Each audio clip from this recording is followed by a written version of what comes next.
chapter 46, EMS Response to Terrorism Involving Weapons of Mass Destruction. We're going to talk about weapons of mass destruction, pre-hospital response, and conventional explosive and incendiary devices, chemical agents, biological agents, and nuclear weapons and radiation. Alright, EMTs Lewis and Alvin are called to report of a sick person at a baseball stadium. Before they arrive, 3 more calls are reported to dispatch for additional sick people at the baseball stadium. Dispatch advises that all responding units use caution and stay outside of the stadium. The EMS supervisor is en route to establish incident command. Why should arriving units use caution in this situation? There's probably an attack going on. Probably something more going on than just a sick person. What could be responsible for several reports of sick people at an event? Chemical agent. Chemical agent? Food, poison. Could be food. You're right. Bioterrorism. All right.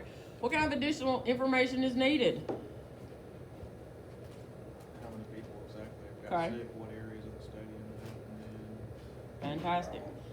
All right. Weapons of mass destruction are a possibility you must be prepared to respond to. All right. They are intended to cause widespread death and destruction. The mnemonic, CVRNE and Be Nice can be used to remember types of weapons of mass destruction. Alright, here's what the CVRNE stand for. Chemical, biological, radiological, nuclear, and explosive. Alright, Be Nice, biological, nuclear, or radiological, incendiary, chemicals, and explosives. For dissemination. Dissemination can take many forms with widely varying results. For example, a small amount of a chemical agent might kill hundreds or thousands of people if it is spread over a densely populated area, with minimal or no physical damage suffered to the structures in that area.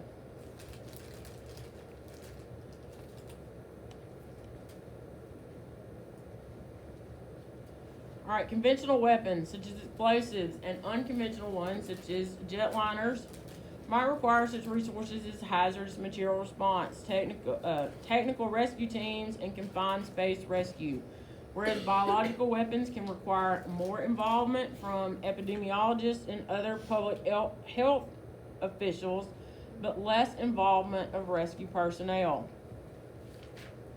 All right, supplies and equipment. You need to make sure you have adequate equipment and response. There may be a community response to the disaster.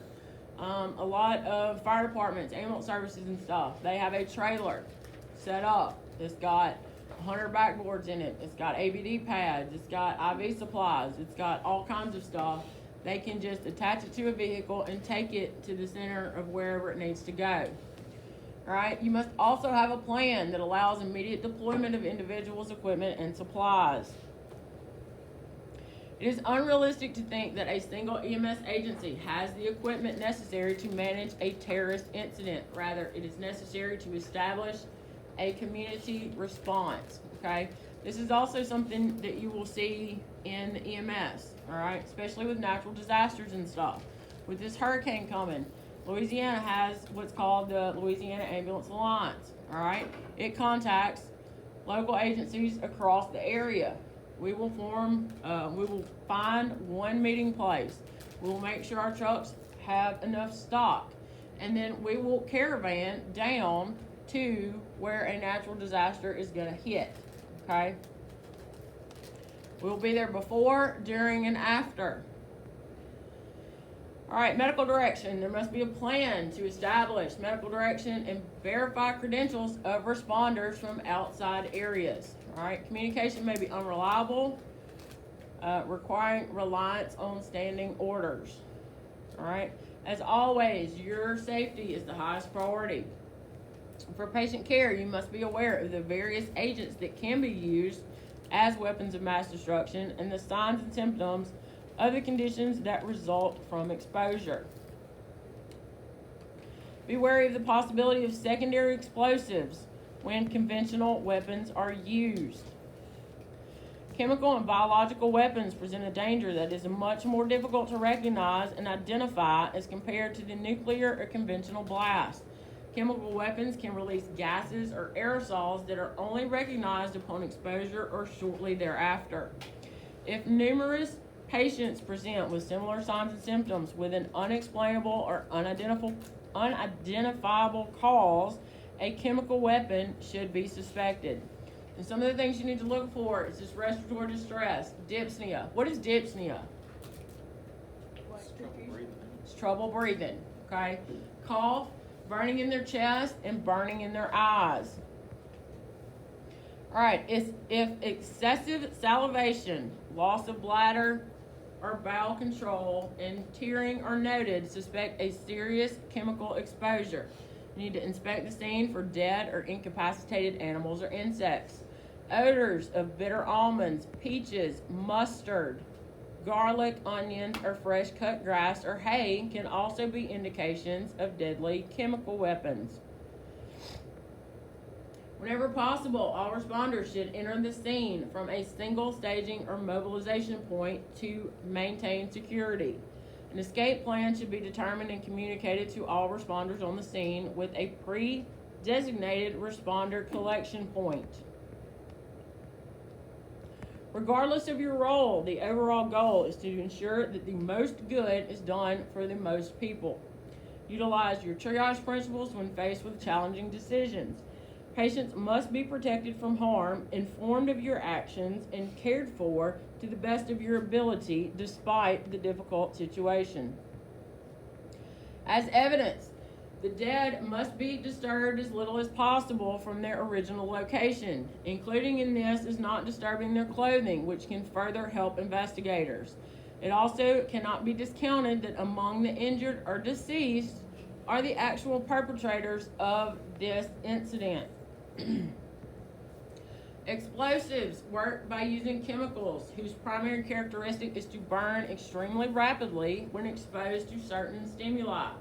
This causes hot gases to displace air in a violent fashion, creates a shock wave or a blast. This is referred to as detonation. Okay. An improvised explosive device, or an IED, is defined as an explosive device constructed from homemade or readily available material that is used to kill, incapacitate, distract, or harass a specific target. Here are some of your common explosive compounds. Are you gonna know what these are on scene? Probably not, okay? Right.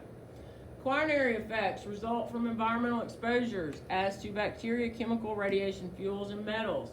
The World Trade Center attack produced primary, quaternary, and quinary injuries from the fire, building collapse, and exposure to the toxic chemicals or contaminants. Some of the types of injuries, you're going to have injuries to the lung. The blast injury and a pneumothorax can occur. You want to look for altered mental status, dyspnea, bloody sputum, chest pain, and stroke-like signs and symptoms. Make sure you use caution with positive prayer ventilation to avoid creating an air embolus or a tension pneumothorax. All right, abdominal injuries.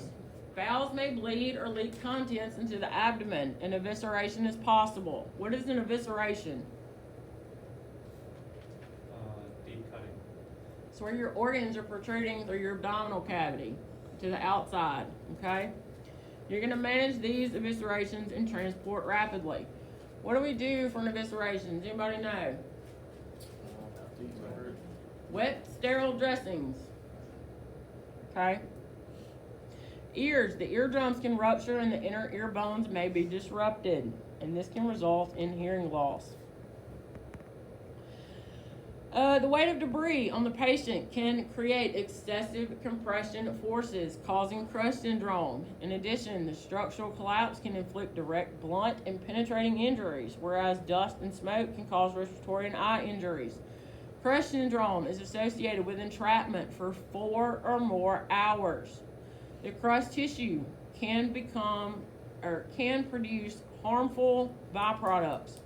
After the pressure of the crushed area is relieved, the accumulation of these byproducts are released into the systemic circulation, causing serious problems. Each person can experience a different effect from a missile. Solid organs are rapidly compressed and stretched. Contents of ruptured hollow organs can leak out into the surrounding cavities. Connective tissue injuries are frequent because of the shrapnel pathway and their resiliency. Bones can fracture when struck by shrapnel as well.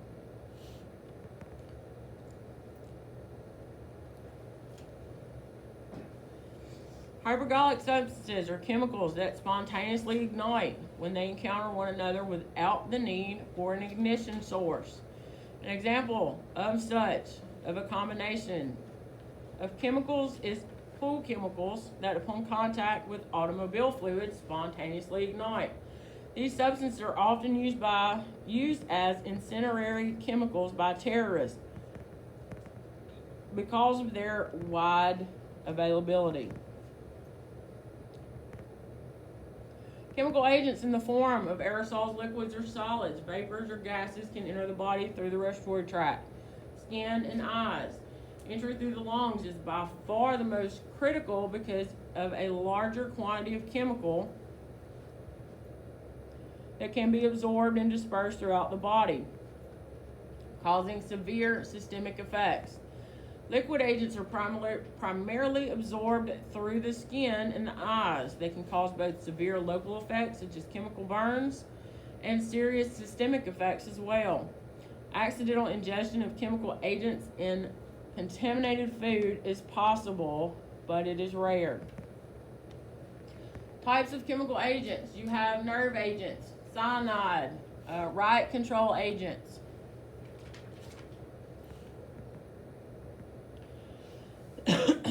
Alright. Nerve agents. Block the enzyme that breaks down the neurotransmitter acetylcholine following accumulation of ACH. It causes overstimulation of muscles, smooth muscle glands, and nerves. This is seen as movements that are jerky. Alright, seizures can also occur. The muscles eventually fatigue and stop working and begin to die. Death usually results from the inadequate breathing resulting from respiratory muscle failure. These are some of your nerve agents. These are among the deadliest. The larger the dose with direct respiratory inhalation of the nerve agent vapor, the quicker the onset and the severity of the symptoms. All right, with a nerve agent, the patient might be in respiratory distress or arrest. They might drool or have a large amount of secretions in the oropharynx. You might also hear wheezing on auscultation of the lungs if they move air on respiration.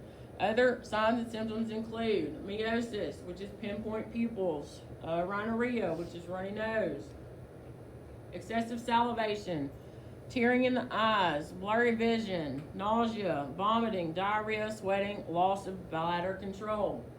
We use the mnemonic sludge, SLUDGE, and it stands for salivation, lacrimation, urination, defecation, gastric distress, and emesis. Is that in your book? Everybody find that? All right. Women should be covered quickly to prevent further contamination and absorption of the nerve agent. Keep the patient warm and transport them as soon as possible. Vesicants are another group of chemical agent that result in damage to exposed skin, lungs, and eyes.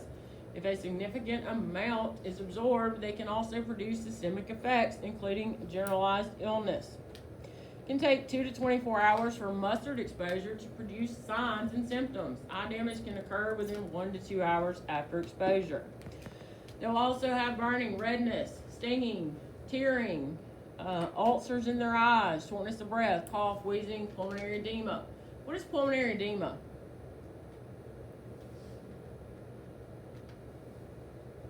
Okay. Huh? Okay. What did you say? It is lungs, okay? Pulmonary means lungs. What does edema mean? Mm, Does it mean bleeding in the lung? no, it's not bleeding. I know it's swelling, isn't Edema is swelling, but what causes the swelling? it? Fluid. Fluid. All right, so pulmonary edema is fluid in the lungs. All right, the most important emergency care that can be provided for these exposures is immediate irrigation. Treatment during the first few minutes after exposure is crucial to preventing damage. Irrigate with water or a chemical decontaminant kit. Even moderate exposure can lead to death. Low dose exposure can lead to illness, but the patient would likely recover. All right, this is cyanide. Anybody know what cyanide smells like? Almonds. Almonds. It's found in apple seeds too. Yep. All right. With cyanide, you're going to have anxiety, weakness, dizziness, seizures, unresponsiveness, tachycardia, tachypnea, or apnea. What is tachypnea? Rapid breathing. What is apnea? No breathing. Okay. A always means without.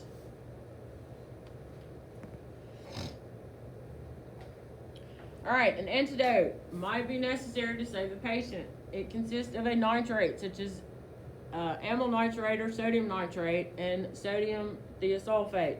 Some EMS systems only use thiosulfate as an initial treatment.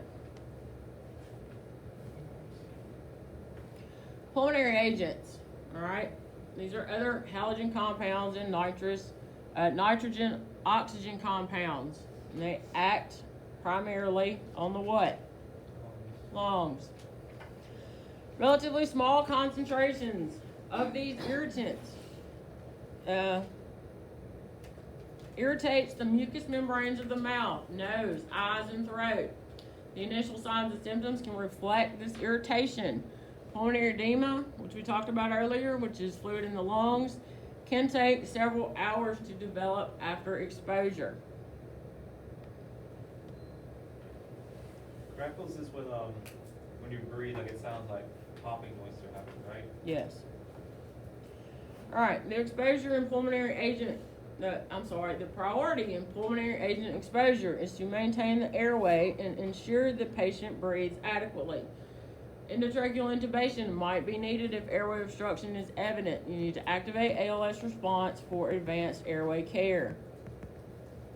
Terrorists might expose persons to these agents, but report them as being exposed to nerve agents to cause greater fear and panic. To determine whether this is a hoax is occurring, the EMT must keep in mind that the differential diagnosis of nerve agents results in the hallmark sign of meiosis, which is excessive constriction of the pupils. Whereas exposure to tear gas or pepper spray does not have this effect. The effects of an emergency care for industrial chemicals are as diverse as the chemicals themselves. Many of the more potent chemicals behave like pulmonary agents. That is, they primarily affect the what?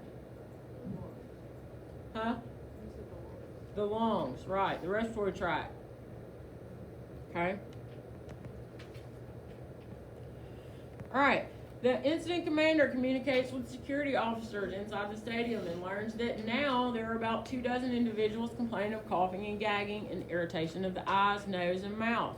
As they are communicating, there are additional reports of affected patients from other areas of the stadium. All right, what should be the approach to this situation? Do you want to run up in there? Okay. Okay. Where should your unit be located? Outside the stadium. You want to be upwind, downwind? Do we know how this is spreading? Okay. What maybe are some of the special resources that you might need? Hazmat team. Okay. All right. Biological agents consist of living organisms and their toxins. Small amounts can cause a widespread illness and may take days to detect. The dispersal methods vary, and the respiratory tract is the most common portal of entry. You have several. You have pneumonia-like agents, encephalitis-like agents, biological toxins, and other agents.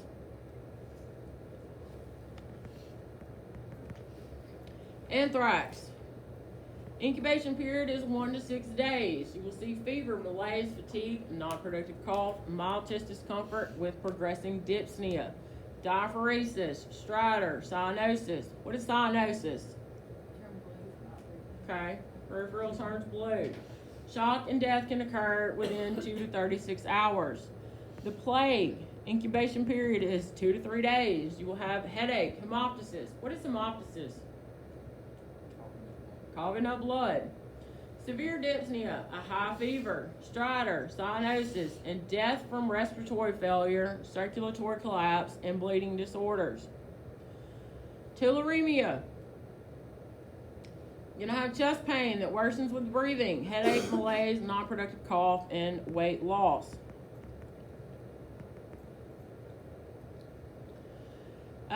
Smallpox. Sudden onset of malaise, fever, headache, vomiting, and backache. Vesicular rash in the same stage of development appears in 2 to 3 days. Venezuelan equine encephalitis. Sudden onset with malaise, fever, severe headache, rigor, nausea, vomiting, cough, sore throat, diarrhea, and you can recover within 1 to 2 weeks. Botulinum or botulism. All right, symptoms typically begin within 12 to 36 hours or occurs several days after inhalation or ingestion. Can lead to respiratory failure and death. All right. Ricin, you're gonna have fever, weakness, cough, and hypothermia approximately 36 hours after inhalation, followed by death within the following 12 hours from hypotension and cardiovascular collapse. Staphylococcus, you're going to have fever, chills, headache, body aches, and a non-productive cough. This occurs between 3 to 12 hours after inhalation. Shock and death can occur at high dose exposures. Epsilon toxin, cough, wheezing, and shortness of breath occurs within 6 hours of exposure. Respiratory failure and death follow shortly from high exposure. You can also get liver damage with this.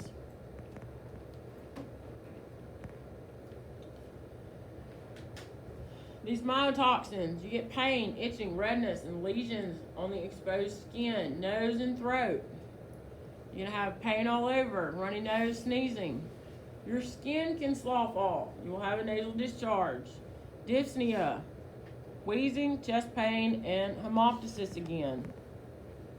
What was hemoptysis again? All right, cholera, vomiting, abdominal distension, profuse watery diarrhea, severe dehydration, and little or no fever. Death results from severe dehydration and shock associated with hypovolemia. What is hypovolemia? That's where you can't keep any, that's where you start rapidly losing weight, isn't it? No. What does hypo mean? Low. All right. What does vol mean? V-O-L. Volume. Okay. You have low water volume or blood volume. Okay. All right, viral hemorrhagic fevers. You get malaise, body aches, headache, vomiting, flushing of the face and chest, edema, petechiae. What is petechiae? Small pinpoint hemorrhages. Okay. You have easy bleeding in the early stages, hypotension and shock in the late stages.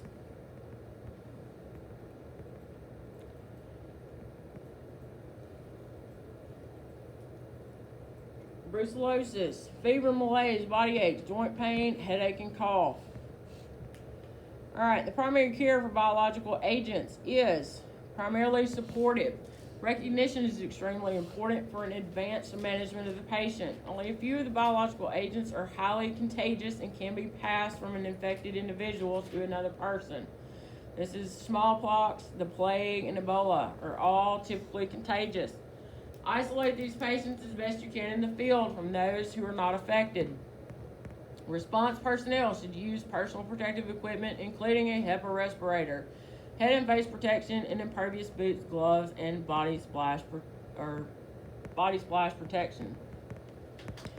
The use of antibiotics and antitoxins is imperative in the management of patients exposed to biological agents. The EMS provider must recognize a patient who might need such treatment, summons the necessary medical personnel, and continue assisting with the treatment. Alright, nuclear weapons. You have three primary mechanisms of death: radiation, blast, and thermal. So what exactly is radiation? Radiation is energy released from the radioactive atoms, pass through and changes the structure of molecules in cells of the human body. X-ray, gamma radiation. This is the type of radiation that is generated in a reactor of a nuclear power plant by a nuclear bomb and through the decay of radioactive particles, such as in a fallout. Gamma radiation is the major external hazard and, to a lesser extent, internal hazard associated with a nuclear detonation or a reactor accident. Neutron radiation is a powerful and damaging particle that penetrates several hundred meters of air and easily passes through the body. Because it occurs infrequently outside of the nuclear chain reactor, its greater threat to life occurs near an active nuclear reactor or bomb explosion. Beta radiation is a low-speed, low-energy particle that is easily stopped by 6 to 10 feet of air, clothing, or the first few millimeters of skin. It is a common product of fallout decay and is a serious threat when ingested in contaminated food and inhaled in airborne particles. Thus, it poses a greater internal hazard. Alright, alpha radiation is a heavy and slow-moving particle that travels only inches in the air and is stopped by clothing or other outer layers of the skin.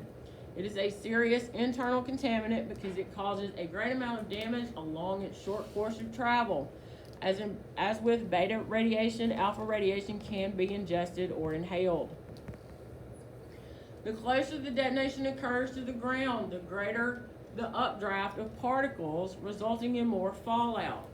The radioactive material can scatter anywhere from a few miles from the detonation site to around the world. The most immediate danger from fallout occurs within 48 hours and within proximity to the blast. Alright, blast injuries. The wind blast can reach 160 miles per hour, displacing personnel and collapsing structures, leading to crush injuries and entrapment. Blast effects to the victim are reduced the farther they are from ground zero. Thermal burns. Eye injuries can be associated with the brilliant light flash. The patient can be blinded for a few seconds, minutes, or even longer.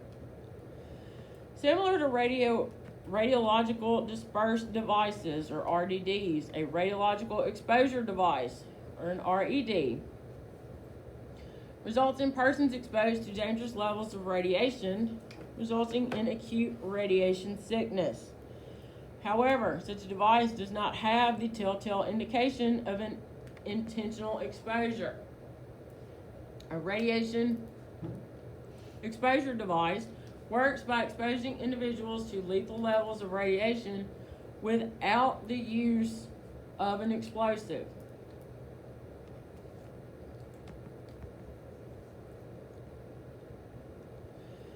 Improvised nuclear devices.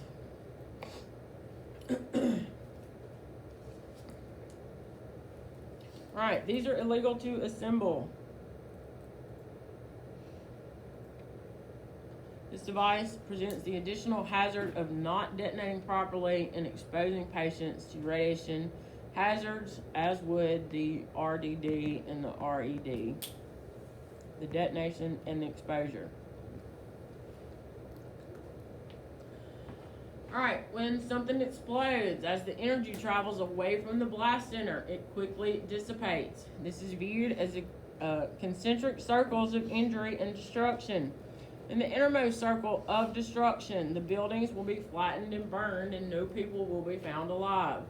The next circle will contain massive destruction to all structures. Most people will suffer lethal injuries from radiation, the blast wave, and burns. However, some victims might survive if they are shielded from the heat and flying debris. However, they might die from a building collapse. The next circle has more survival, with those patients exposed to the flash suffering from burns. There should be a picture of this in your book. Is there? Yeah.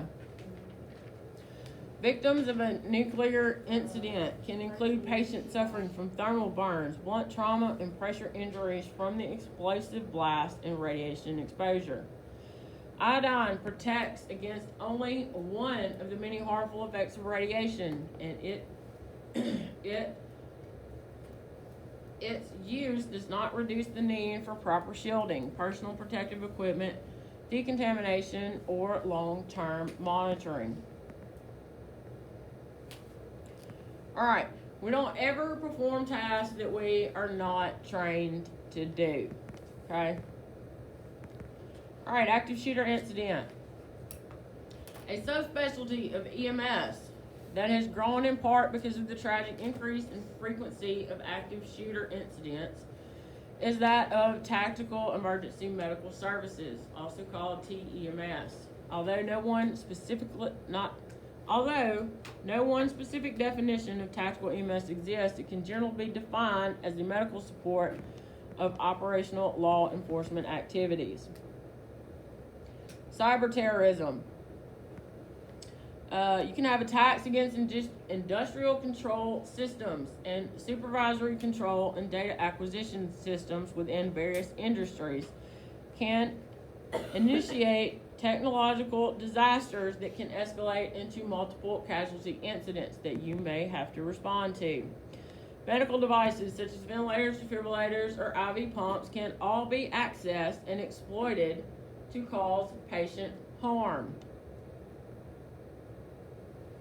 Lewis and Allen, along with other responding units, are relocated to a position upwind from the stadium. Meanwhile, security reports that several of the affected patients report seeing canisters that they thought might be tear gas or pepper spray. The incident command works with security to stage an orderly evacuation of the stadium and orders a decontamination area to be set up at the stadium exit. Triage, treatment, and transport sectors are established. In all, nearly 100 people are decontaminated by hazardous materials personnel at the scene. Hazardous materials crews confirmed that the substance involved was a riot control agent. Ultimately, 36 of the patients are transported for further treatment at area hospitals. The attack is later determined to be the work of a small domestic group staging a protest. All right, anybody have any questions about this?